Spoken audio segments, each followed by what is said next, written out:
জায়গায় এসে দাঁড়িয়েছি।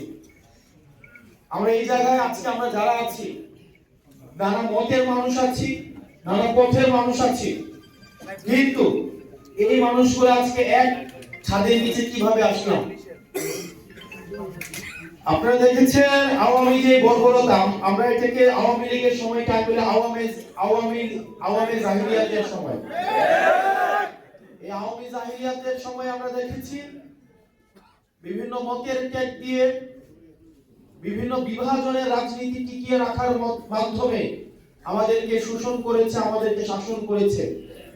আমরা দেখেছি দাড়িওয়ালা ভার্সেস যারা দাড়ি রাখে না তাদের মধ্যে বিভাজন করা হয়েছে, যারা টুপি পরা মানুষ টুপি ছাড়া মানুষের মধ্যে বিভাজন করা হয়েছে, যারা পাঞ্জাবি পরা মানুষ তাদেরকে নিম্ন বর্গের হিসেবে তাদেরকে পরিচয় করানো হয়েছে, যারা ইসলাম প্রিয় মানুষ তাদেরকে বিভিন্ন উপলক্ষের মধ্য দিয়ে তাদেরকে হত্যাযোগ্য করে তোলা হয়েছে, যারা ধর্মপ্রাণ মানুষ তাদেরকে ধর্মহীনতাকে সমাজে প্রাধান্য দেওয়া হয়েছে।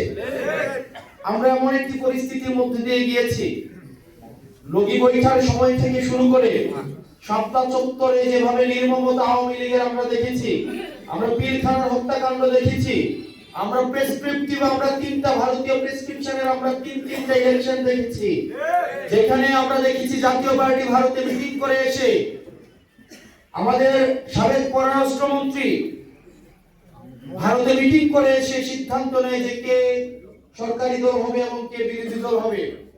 আমরা দেখেছি সেখানে মোদির কাছে, গুজরাটের কসাই মোদির কাছে রিকোয়েস্ট করা হয় যে এই বাংলাদেশে হাসিনাকে টিকিয়ে রাখার জন্য যা যা করার ইন্ডিয়া থেকে তা তা যেন করা হয়।